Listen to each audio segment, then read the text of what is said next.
ചെങ്ങന്നൂരുള്ള വിദ്യാർത്ഥികളാണെന്ന് തോന്നുന്നു. എഞ്ചിനീയറിംഗ് കോളേജിലെ 2 സ്റ്റുഡൻസ് ആണ്.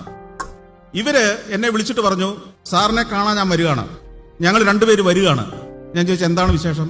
ഇല്ല സാറ് ഞങ്ങളെ ഇൻസ്പയർ ചെയ്തു, ഞങ്ങളിപ്പോ ഒരു ബിസിനസ് ആരംഭിച്ചു, അത് വിജയമായി തീർന്നു, അതിനൊരു സമ്മാനം തരാൻ വരികയാണ്. ഞാൻ ചോദിച്ചു, എന്താണ് സമ്മാനം?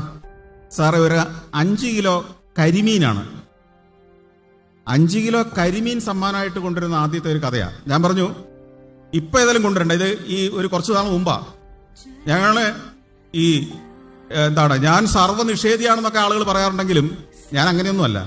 ഞാൻ 50 നോയമ്പ് കൃത്യമായിട്ട് എടുത്തുകൊണ്ടിരിക്കുന്ന ഒരാളായിരുന്നു.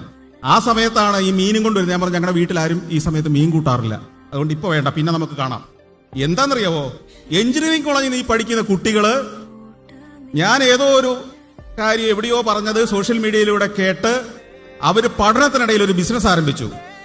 ആലപ്പുഴയിൽ നിന്ന് മീൻ വാങ്ങി ഈ കിഴക്കൻ പ്രദേശത്ത് എവിടെയോ കൊണ്ടുപോയി വിൽക്കുന്ന ഒരു സംരംഭം ആരംഭിച്ചു.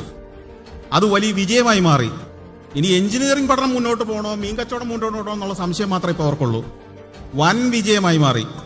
അവസാനം അവര് ഒരാഘോഷം സംഘടിപ്പിക്കാൻ തീരുമാനിച്ചപ്പോൾ ആദ്യം തീരുമാനിച്ചു സന്തോഷ് ജോർജ് കുളങ്ങരയ്ക്ക് 5 കിലോ മീൻ കൊടുത്തിട്ട് തന്നെ ബാക്കി കാര്യം. അപ്പൊ ഞാൻ പറഞ്ഞത്, നിങ്ങൾ കരുതുന്നൊന്നുമല്ല ജീവിതത്തിൽ വിജയം നേടുന്ന സംരംഭങ്ങള്.